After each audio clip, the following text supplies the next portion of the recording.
In this IELTS speaking task 2 cue card lesson, we're going to be looking at 2 cue cards for the very common topic of books. So let's take a look at our first cue card example. Describe a book that had a major influence on you. You should say, who wrote the book? How did you hear about this book? What the main topic is? And explain why it had such a big impact on you. So, a book that has influenced you, that has changed your way of thinking. Let's take a look at the model answer. To be honest, it wasn't a very difficult decision to make when thinking about my most cherished book. Also, it would be fair to say this book has had a major impact in who I am today. So yes, it's a pretty important piece of literature to me.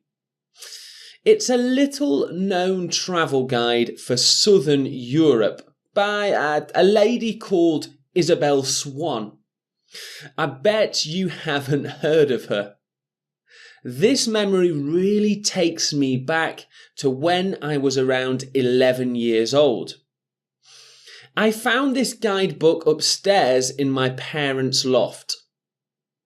I remember seeing it all dusty, sort of sat in the back of the room.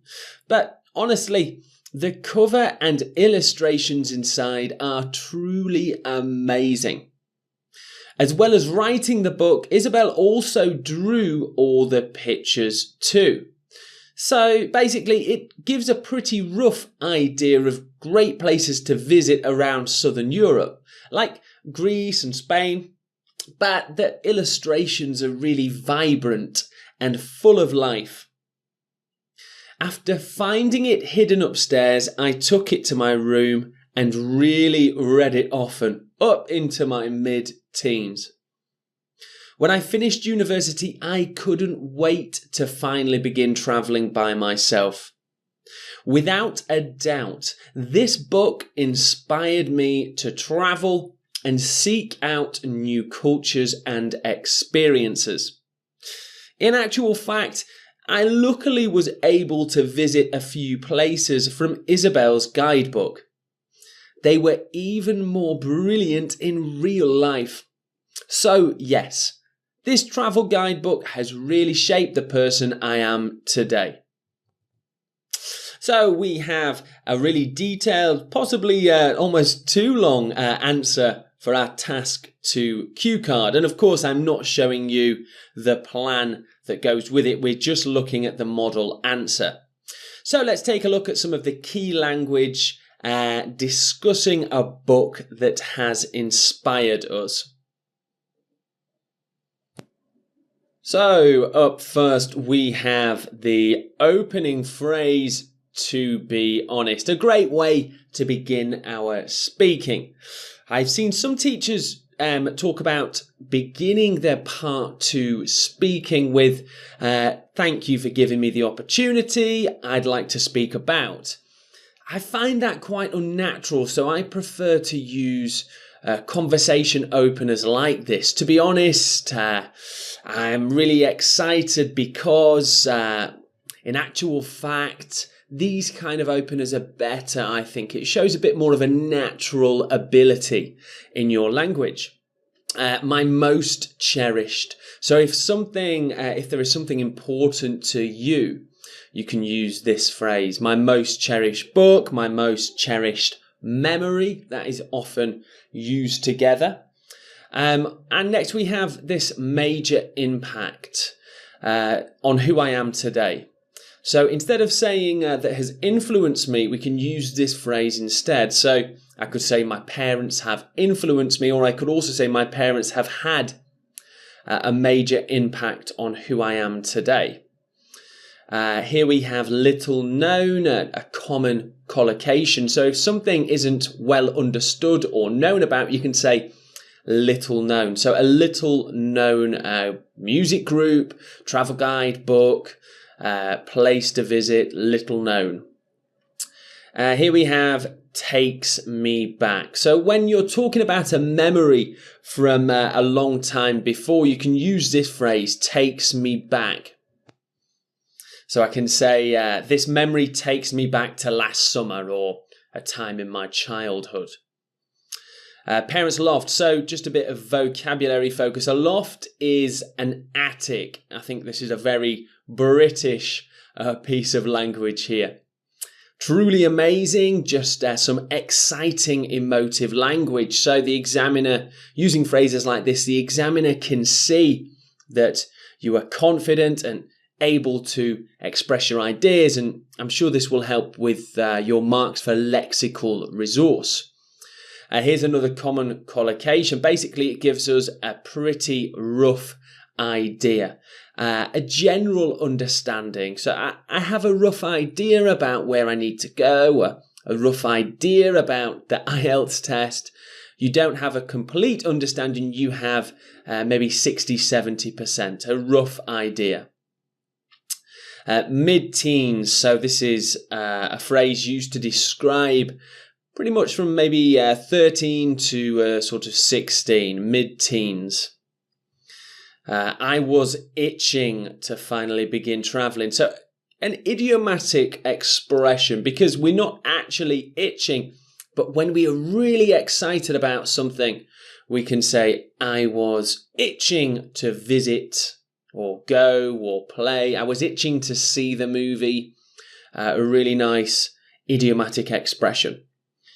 We've got a great opener here, without a doubt. And finally, shaped the person I am today. So again, talking about influences, you can say this book, this person, this film, this experience really shaped the person I am today. It made me me. So there's some really good language for discussing influences and books. Let's take a look at the next cue card.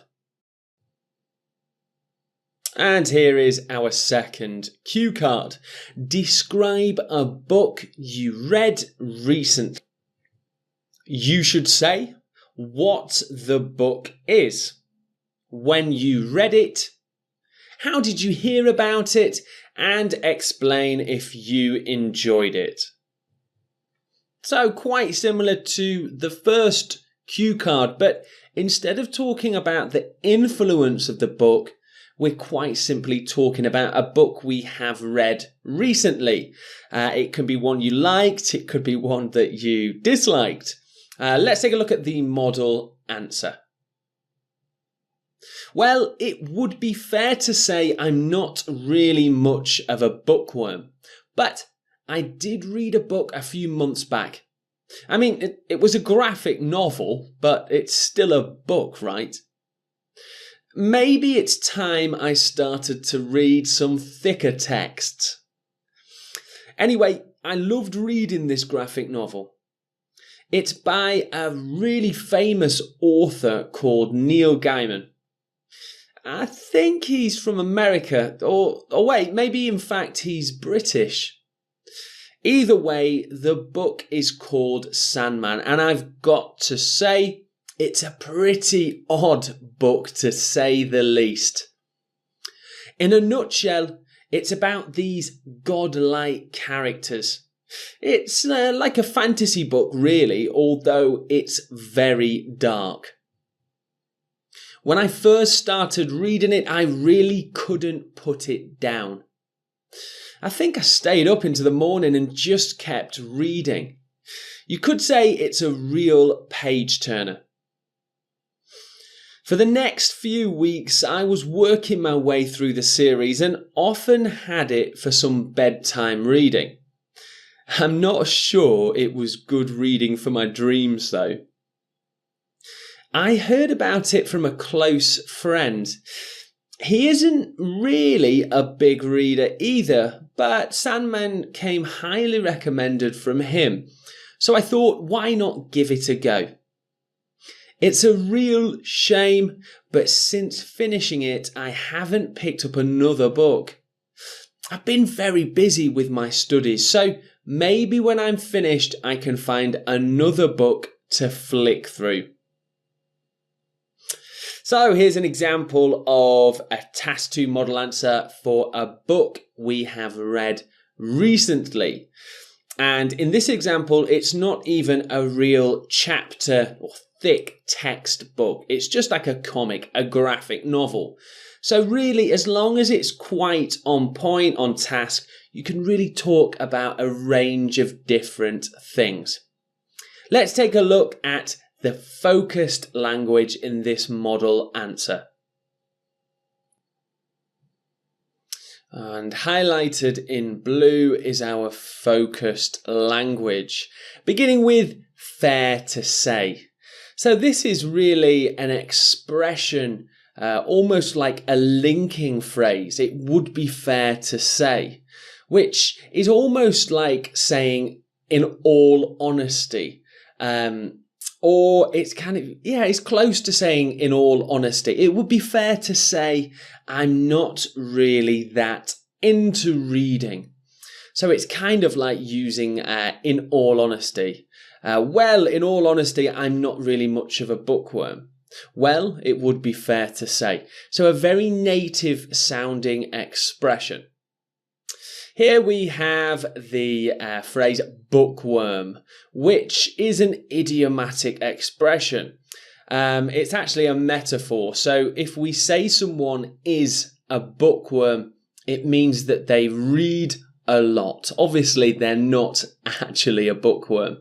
But if you say, like in this example, I'm not really much of a bookworm, it means this person doesn't read often. Here we have a graphic novel, which is generally a lot less text, but big illustrations throughout the book. And they can be, for a range of books, it's not just comics for Batman and that kinds of thing. We can even have graphic novels for Shakespeare. Next up, we have this expression, pretty surreal. And surreal really is a synonym for strange or weird. Pretty surreal. So if something is a bit odd, you can use this expression. In a nutshell, so an opening phrase for this sentence, which is an idiomatic expression. We are not in a nutshell, but it basically means to summarize something quickly, to describe something quickly without too much detail, which this person is doing here for the plot. So giving an idea what this book is about. In a nutshell, the book is about this and that, and a quick description. It also says very dark. Now, this sort of expression isn't to mean there's no light, but if we say something like a film or a book is dark, it kind of means that it can be quite sinister. It can be often scary, and definitely something that isn't really for young children. Here we have a really sort of topic-specific phrase, put it down. So put the book down. I really couldn't put the book down. It basically means I couldn't stop reading it. And another topic-specific piece of vocabulary, page turner.